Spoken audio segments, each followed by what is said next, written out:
Hey, what's up, ladies and gentlemen? Welcome back to Red Rock Harley Live. Vince Argentine, service manager of Red Rock Harley-Davidson, also your host today of our 5th episode, hanging out with friend, rider, badass boss, Mr. Mike Plehn, general manager of Red Rock Harley-Davidson, here to talk about a really epic ride that he's taken. Mike, how's it going today? Good, man. How are you? Good. We've had a busy week. Awesome time at the Christmas party last week. Yeah, from what I remember, it was a lot of fun. Right? Thanks for putting that on. Yeah. That was a good time. We had some music, some good grub. It was a really good turnout. A lot of you guys out there watching us today, thanks for coming by and hanging out with us at Red Rock over there on Rainbow and Sahara. We've got events always going on. We're going to talk about that here in a little bit. But Mike, you've been riding for a long time now. Yeah. Started riding when I was probably about 10 and rode a lot of dirt bikes. This trip that I want to talk about was I actually went on with Chuck Sessions. We rode dirt bikes a lot together before that. I met him actually at Harley. Very cool. We worked as lot techs together. Awesome. For a while. Well, like we've talked about in the weeks previous, one of the things that we do want to highlight on our live stream and our podcast is rides. That's what brings us all together. That's what we're on a Harley for in the first place. So for our first time with Mike Plehn, we're going to go over one of Red Rock rides.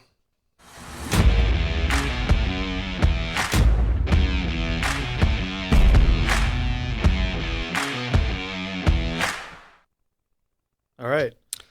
Mike, one of the coolest things about working at our shop, man, that I really enjoy is everybody rides. I mean, from people in accounting to you, to me, to the guys working for me in the service department, we always have a group of guys that ride it, which really makes, our job fun when we can relate to people and they do what we do. Yeah, we got to live awesome. it, right? So, yeah, absolutely. So tell us a little bit about this ride. Where'd you guys go?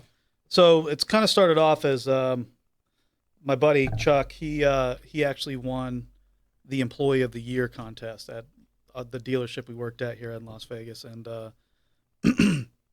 so it was like some kind of prize where there was airfare or something involved. So what he worked out with is to get rental bikes for me and him, and for us to have a week off to go do this trip. Very cool. So we rented bikes. I think the only thing I had to pay for was the insurance on these things. I was pretty much a young guy at the time riding service. I think I was 24 or something like that, and we decided that, hey, we were going to ride the Pacific Coast Highway. Nice. And check out some stuff along the way. This is kind of a map of what we did the first day.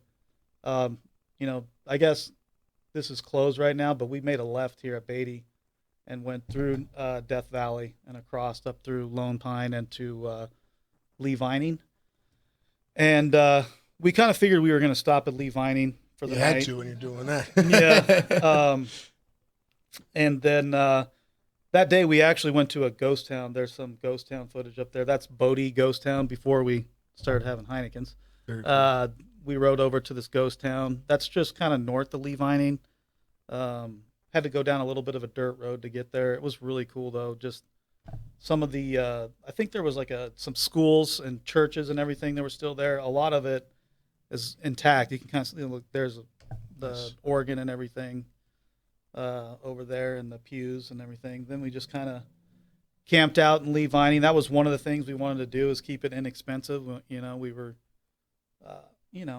young and broke at the time. Sure. Yeah, we kept it as inexpensive as we could. So we camped a lot. The next day we rode over into Yosemite National Park and did a lot of riding around Yosemite, the park and everything, because some of the scenery is pretty epic there. You picked some good bikes. Was that 03 anniversary? Yeah, it was bagger? A brand new 2003 anniversary bagger. Right Very there. cool. Ultra classic. Very cool. Some great riding inside Yosemite. We ended up camping in there at a campground, kind of down inside the canyon that Yosemite's pretty much known for.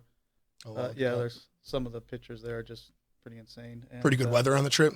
Yeah, you know what? We got drizzled on a little bit right as we went into Oregon for just a second, and that was it. Besides that, the weather was awesome. Even on a bagger, sometimes that has a huge impact on a good road trip. Yeah. You start seeing snow up in the mountains and all that, man. I've had rain on trips too. Sometimes it's good for the stories later. Yeah, heck yeah. It's not real fun at the time. Right.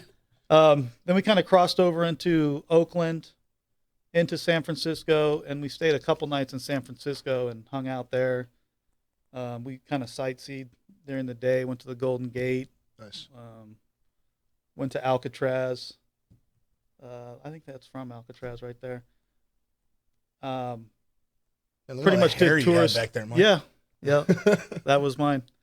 And just had a good time in San Francisco. At night, we'd hang out, drink a few beers, have some fun, and didn't get on the bikes for 2 days actually right there. But and we did get hotel rooms in San Francisco.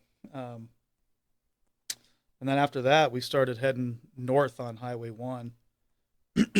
The scenery starts getting so crazy after you leave San Francisco. And I mean, just beautiful. You kind of want to stop about every time you come around a corner on the 1. Just like the fog and the cliffs and the beach and the ocean and everything. It's a pretty amazing ride. It was definitely all it was cracked up to be, for sure. And stayed the night in the redwood forest, sleeping among giant trees and stuff like that. That's Chucky writing in his journal.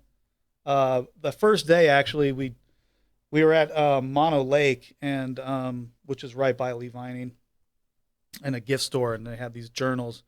I just said, you know what, I'm going to grab this thing, and I'm going to write in it every night a little bit about what we did so I can remember stuff, 20 years later. Sure. And Chuck did the same thing, so he started writing in his journal also. So it was something we kind of did at night. It was just the two of us, so we would hang out all day long. And then at night, have, there's camp stoves and eat junk food, basically, and have a couple drinks. But it was like we had talked so much towards the end of this trip. I remember at some points it was just silent, just us hanging out. Had enough for a little bit. Yeah, it was just fun, though. That's a cool picture there. Yeah, that's redwood forest. Some of these trees are 5,000-year-old trees, and there's Paul Bunyan. We met him. So we kept riding up the coast, went into Oregon. Just really to say we did. We didn't get too far into Oregon. And then came down through central California into Lassen National Forest, or National Park. It's a national park. It's kind of like a mini Yellowstone. There's like an active volcano there. Okay. That's some of the geysers and hot springs and everything there. It's really quiet, especially in September. There was like hardly anyone there. Just had a campfire, and I remember carrying wood on the back of our bikes from a store, trying to have a campfire and everything. And then this is from Virginia City. So after Lassen, we cruised over to Reno. We actually got a hotel room in Reno, had a steak dinner there, and then some day trips to Virginia City. I don't know if you've ever been there, but it's pretty awesome. No, not yet, but after these pictures, I definitely want to check it out. It's pretty fun, just an old ghost town. The Bucket of Blood Saloon, that was that last picture, that was that pretty famous bar up there. It's pretty cool. And then we actually stayed rode to Tahoe and rode around Tahoe a little bit, and ended up getting a little hotel room in Tahoe and stayed there. And after that, we pretty much just shot straight home. Time to head home. Mm-hmm. How long was the trip about? I think we were gone eight days. Nice. Nice. And one thing I will say, when we went through Goldfield, Nevada, sometimes Goldfield has gas, and sometimes they don't. So keep that in mind if you're ever traveling up that way. Right on. The time we came through, they didn't have gas. They did not have gas. No. So we ran out of gas just before Beatty. Chucky didn't. He got to a gas station and came back with a little can for me, but I was about a half mile out. Nice. So yeah, not bad. Half mile's a little far to push that 900-pound bike. Yeah. Yeah. Very cool. No, never been out to that part of the country. Riding along the coast, though, down in Florida, which we've talked about originally from, that coast riding when you're right there next to the water is beautiful. It's amazing. There's some really cool stuff.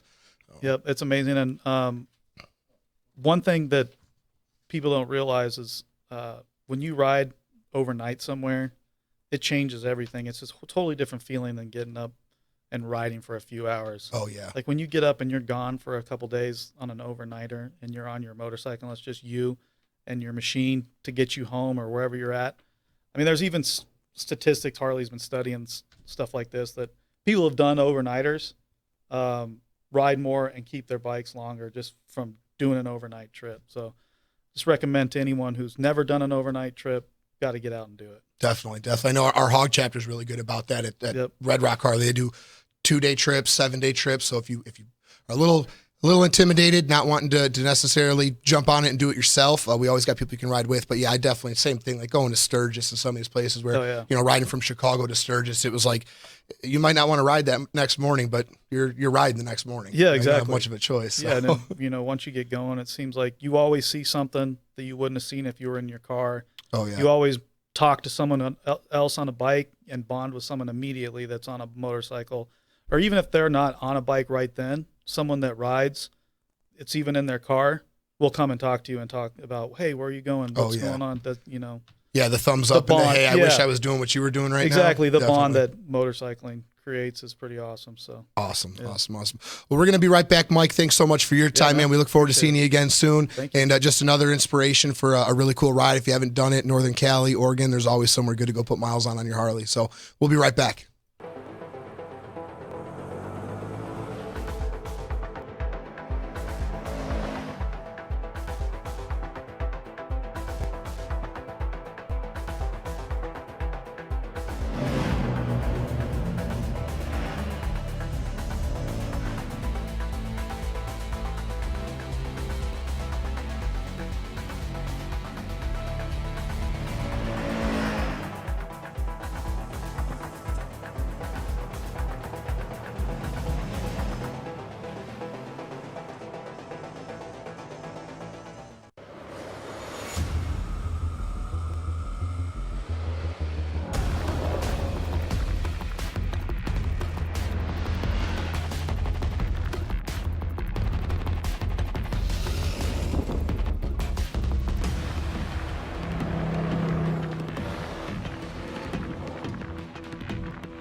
All right, guys, welcome back. Some pretty cool stuff we got going on. Looking forward to seeing.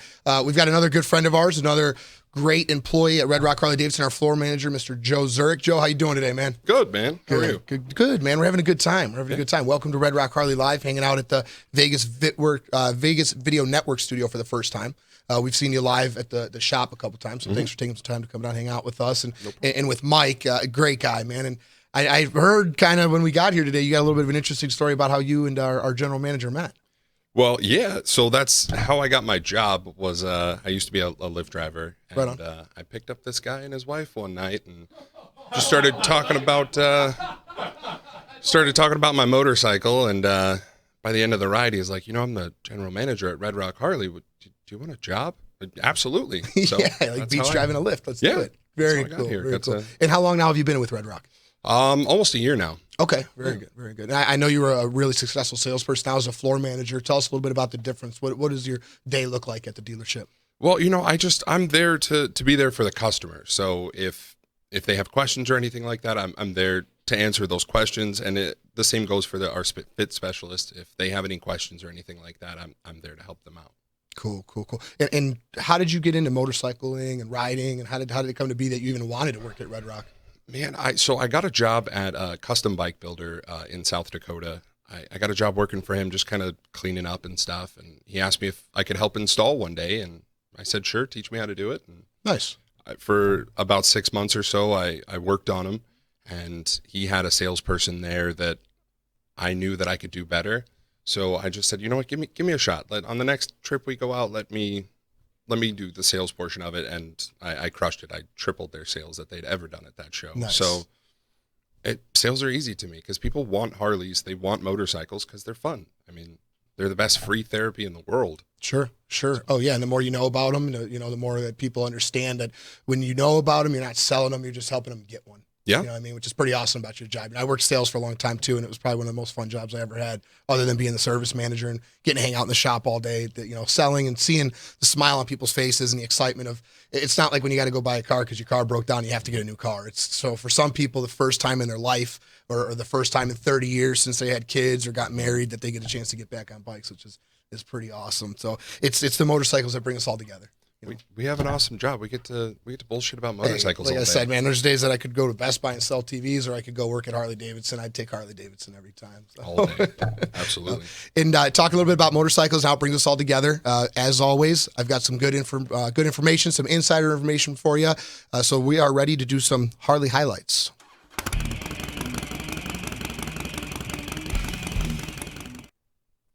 So, Joe, if you got a chance to watch our show 2 weeks ago, we talked about the history of all the motors of Harley-Davidson, going all the way back to the F-heads, all the way back now to the brand new Milwaukee 8s, the heart, the drivetrain, the power underneath us. But there's something else really cool about Harley, too. Yeah. They look badass. Yes, they do. They look badass. Yes, I mean, you take the Harley badge off the side of a tank, most people are still going to know that's an iconic, best motorcycle in the world, Harley-Davidson. Absolutely. Which is cool. So, and it was never that easy. I mean, there's in 118 years, we've been doing this since 1903. Some of the stuff that's changed, back in 1904, you could get one color bike, black, just like a Ford, man. You want one, as long as it's black, we got one for you. Exactly. So, then they went to the Renault Gray, which if you look at some really old pictures of Harleys, 1906 to like 1909, 1910, that was the only other color you were really going to see was that Renault Gray, just a flat gray, simple red lettering, so you knew it was a Harley-Davidson, but very simple, very clean. It wasn't until 1916 they introduced another color, which is, now we're talking war days, that olive drab. That green, some of the old F-heads and some of the cool, which, I mean, even on the new like Slim S that just came out a couple of years ago, that reintroduction of it was just very iconic, knowing that Harley spent that many years not producing motorcycles to the public and just making bikes for, the armed services, which is pretty awesome. But it wasn't really until 1929. 1929 is really when we started to see some really cool colors. They came out with the azure blue, the coach green. This picture we have behind us right now is a early 2000s model, the powder blue two-tone with the cream pinstripe. A lot of that stuff didn't get into the market at all until the late 20s and early 30s, when we really started to see different variations, different models, and the more customized. Not everybody wanted a black Harley. Right. So we've got some of the stuff now in the later 2000 years.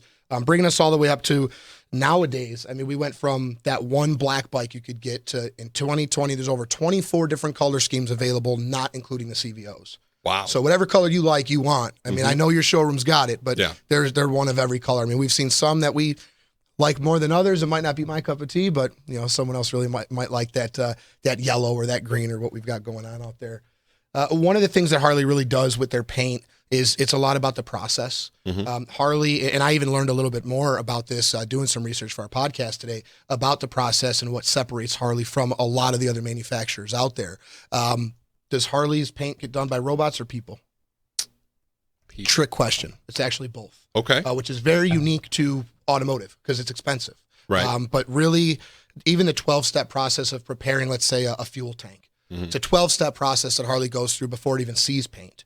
Half done by robots. They'll put it on armature, and the robots are going to come in and do all the sanding and buffing, and then it goes to a person with a hand sander and a hand buffer just to make sure that quality and that surface is perfect before they even try to spray one of their colors, which I thought was very unique to, I'm thinking the same thing. I'm thinking, they just put it in a booth, spray it with a robot, send it on the way, do thousands of them at a time. Right. But it's a lot more intricate than that, especially in a minute when we get into the CVO paint jobs and custom color sets and some of that kind of stuff. Like, for example, on the CVOs, there's a certain group of guys or group of employees that do the CVOs. They wear brand new white gloves. I mean, just really over the top precautions they take to make sure that those paint jobs are perfect, because that's what CVO owners demand. Exactly. Perfection. Right. But very cool stuff. One of the other things that we've got to talk about today is denim paint, Harley-Davidson denim. Really cool stuff. We've got a picture of us behind us. That's the new 2020. That's the River Rock denim. Very, very cool bike. But denim is for a certain type of owner. Yes. Too. Yes. You have to be very careful with denim paint. I've seen it firsthand. A lot of where the friction points are where your legs touch the tank and things like that, you got to be real careful and keep them nice and clean. Sure. And there's actually even a service bulletin that I found from Harley-Davidson about the care of denim paint. And one of the things that they say in it is almost like the bronze collection that they have with the grips and stuff, where it's naturally designed to wear and to show some character. And that was one of the concepts behind the denim, is they said, yes, you get those little chips, you can't buff them out. There's no real quick, easy corrective action like gloss paint. However, if you and 4 guys have a denim black bike and you've got 100,000 miles on them, they're all going to have their own character. They're all going to have their own feel. So that's something that appeals to a lot of people. If you're not one that rides for looks, you ride to ride, and you're not, you don't care, and it's going to look badass a couple years from now. Denim paint might be the thing for you. But yeah, definitely using denim cleaners, not let any chemical dry on it. It does take some extra precaution to make it looking good and doing what it's supposed to do, not be too beat up. CVOs, I don't have one out yet, but one day. Yeah, right. I'll get one day. But some of the paint that is on it is definitely what will attract a lot of owners to the CVOs. The CVO Street Glide, nice, just very cool, kind of out there, loud paint job. You're gonna see it. You're gonna know it's not just a black Street Glide going down the road. So the CVOs were first made. I don't know if you know this, Joe. 1999 was the first CVO they ever made. I didn't know that. Yeah, they shut down actually at the York plant. In Pennsylvania, Building 42 was being used for all the military vehicles. And in the 90s, they stopped doing military vehicles. They were using Building 42 specifically for FXRs. Okay. The FXR was actually the first CVO in 99. And what was it? That custom vehicle operations. At the time it was called Screaming Eagle because they put a lot of Screaming Eagle parts on it. Right. But cool paint job, bigger motor, extras. That was the first CVO that's turned into what some of these crazy paint jobs are now that we see on the showroom floor. These are all 2020 CVOs that we've got over at Red Rock right now. And I like the transition of some of the new CVO paint jobs of you've got the gaudy, you've got the loud, but even like that last picture, a nice subtle kind of just different color than stock, but not something crazy over the top, like with the Screaming Eagle heads and some of the more louder and intricate. This one here is another really cool concept that Harley-Davidson has. That's the Mayhem paint job. We actually build that at the shop. That's one of the ways that we customize bikes, is installing Harley-Davidson paint sets. Nick is hoping to take that one home, but it's still over there on the floor. He might have to fight me for that. That's number 107 out of 150, meaning there is only 150 of those paint sets made available. If we sell a whole 150 of them across the country, you are not getting any more. You'd have to find someone to paint something close to it, which good luck, because in the picture it's a little hard to tell, but in the white stream right along the side of the fairing, down through the side of the side cover, kind of like a brush stroke. Just very detailed, different type of paint scheme than what they've done before, but very cool stuff. And they've been doing this for a long time, so not every bike that you see is going to have a CVO VIN number, but it might have that badass custom appeal that you can get right out of a parts and accessory catalog and have us, your local dealer, install it and just be looking one of a kind. And then you still get to choose what you want to do with the motor and your grips and mirrors and trick it out the way that you want to. I don't have a picture of it, but one other thing that's kind of cool about paint, I was just looking at one that came in on trade today, is anniversary paint jobs. Yeah. That's another really cool concept. Harley started doing in 1988. The 85th anniversary was the first one where they came out with a production bike, limited edition, tricked out, not a CVO, but it had a very particular paint scheme. So nowadays, guys like us, we see a bike ride past us. If it's that copper top 08, it's an 08 anniversary. That Absolutely. Black and silver from 03, like Mike was riding on his road trip, years ago. It's an 03 anniversary. So that's another one to keep an eye out for. You can start to spot 2008 to just really some cool, you won't see that same color any other year, which really makes them kind of intricate and kind of cool. And always with paint, Harley, especially on a new bike, there's always warranty to think about. Harley does have a very good Q&A at the dealership level. If we get bikes in that are damaged, we're going to get that replaced for you. If there's paint defects, if the color's not quite right, if your clear coat's peeling, we have ways of taking care of that for you. And especially like with that Mayhem paint job, that specifically has a really cool kind of process. If something like that comes in and it has a chip on it, or it has a scratch, or there's something not quite right, they don't send us another part. So if that fairing's got to screw up, if there's something not right about it, we send that part back to them. They repaint that part, fix whatever they need to, and they send it back to us to keep that exclusivity. Yeah. So there's not 300 fairings floating around for a paint job that it only has 150 in the set, which is kind of cool to keep with that exclusivity. You know, same with the anniversary editions, the CVOs. If you go to order those parts, it requires a VIN number, or it requires you to send the old part back or something like that, just to keep that. You know, if you put forth your hard work and spend your hard-earned money on a CVO, I don't want to ride up and have 20 more of them sitting next to each other. It's kind of part of the whole point, which is kind of cool, and always the option of getting custom painted, but Harley makes it so readily available to have some cool stuff just right from the get, which is pretty awesome. So, and that's only some of the stuff we can do to customize. There's a lot. Paint's just the beginning. Yes. I mean, there's a lot. I know you brought some pictures with you today, Joe. Yes. What are we looking at here? So I believe the first one is going to be the red Road Glide there. That's a 2020, a brand new one? Yep, it is a 2020 Road Glide special. I wanted to do a couple of things to this, and I got some permission from the bosses, and so we changed out the lights, which right now you should be looking at the lights. We did the LED strips in the back, changed all of the stock lights to LED, and then also put in the strobe module, put in bars, factory 47s, some grips on there as well. Did lights up front, both on the with the windshield there, and then changing out the stock ones to the custom dynamic bright white ones, because visibility is important. Huge, yeah, definitely. Safety, and especially out here in the desert, I learned when you get out to some of these roads, there's not street lights everywhere. Yeah. And we also did a wrap fender on this, which is really cool, because most of my bikes that I've had and built over my lifetime have had wrap fenders on it. So I really wanted to put one on the floor that had a wrap fender. Yeah, that wrap fender just gives that stock front wheel a bigger wheel look. And I know you're a fan of those big wheels. I am. know you've been trying to get me to put a 30 on some stuff on the showroom floor for a while, man. One day you will let me do that. One day, but no, it's a good look. All right, next one we're looking at is a Fat Bob. Mm-hmm. So this actually used to belong to one of our sales guys. He moved on to a Road Glide, but this was his Fat Bob. He did Arlen Ness pipes, T-bars, grips, and or I'm sorry, those are Vance & Hines pipes, Arlen Ness air cleaner there. Yep. But real fun bike. I got to ride this, and I had a blast on it. Some cool T-style bars, man. Those are getting really popular on the new Softails. Mm-hmm. We've got the Sport Glide that we've done a set on, but those T-bars, I mean, just on the floor now, I think we've got 4 or 5 different Softails, brand new ones that have some T-bars, MTX bars, Lucky Dave, some different styles, but it just kind of, it gives you that ape hanger feel without ape hangers. Yeah. Gets you up and open a little bit more, especially for a bigger guy like us, that what you would think is a small bike, you change the bars out and you're just sitting kind of nice and comfortable there. For me, bars are a must on anything that I ride. Oh, just yeah. 'cause how tall I am, just to feel comfortable, I got to bring those bars up. Sure. And then the next one's going to be a whole lot different. Oh, yeah. So I believe Tommy, our general sales manager, put this one together. It's got Carlini bars, new grips, and I think it also has some pretty cool exhaust. Yep, there we go. Badass fishtails. There we go. Yeah. Nice. Old school design. They sound good too, and that's actually Yes. a Harley-Davidson exhaust system, which is kind of cool. Harley doesn't have a whole lot of, as far as Screaming Eagle goes, there's not a whole lot of different styles available, but the fishtails are a newer one that are available now that you can still keep your factory warranty intact and everything with having a pretty cool, unique look. Dig it. No, so it makes my job fun.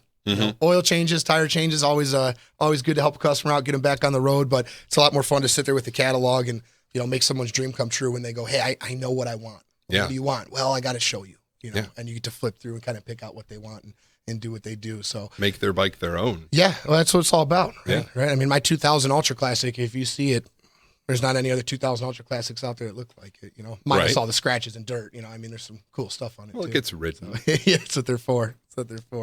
Cool. Well, cool, man. I appreciate you stopping by. So again, some of those bikes that you saw there are for sale right now at Red Rock Harley-Davidson. Swing on by, come meet Joe, stop by, say hello to Mike Plehn, our general manager. Vince, as always, in service. We've got one really cool special going on in the service department right now. Today through Christmas Eve, get this, any in-stock chrome part is half off installation. Think handlebars, chrome front end, exhaust systems, half off install. As the number one service department in the country, we're just trying to finish with a bang, have a great year, and pass some of our appreciation on to you guys with some really awesome deals. Nice. So, and then Joey, we've got some deals going on in sales as well. I do. So I've got some, I guess we're kind of calling it the blue tag event. There's a couple of bikes on our floor that we've, actually quite a few that we've marked down with blue tags. Okay. And, their prices are in blue. This one that we're looking at now is a 2018 Fat Boy. It has under 2,000 miles on it. Wow. And got it listed for $14,952. And that's the new Fat Boy. That's the new Softail chassis, the new wheels, the new lighting. That's, really between that and a brand new 2020, pretty much the same bike. Yeah. That's a good deal. Yeah, about $3,000, I believe we knocked off the price of that one. So Nice. come get it. Hopefully it's still there. Yeah, right. And then I think the next one we have is the 2018 Limited. Yeah. Beautiful, beautiful bike. Again, under 2,000 miles on this one. It was originally at 26,477. We got it all the way down to 20,951. So King of the road. great bike. Yeah, that new Milwaukee 8 motor is awesome, man. Mm-hmm. And then this is one of the Road Kings that we have on the floor, pre-owned, 2018. Excuse me. All the way down to 15,425 on this one. Beautiful, beautiful bike. You guys take 2,000 Ultras on trade? Right? Yes. I'm Yes, going I to will. talk to Mike when we get back. Cool, man. Well, as always, we appreciate you guys for stopping in. We'll see you back in 2 weeks for episode 6 of Red Rock Harley Live. To Joe, Mike, the whole crew, we appreciate you guys coming out and hanging Thanks out for with having us. And stay tuned. We'll see you in a couple weeks. Ride safe.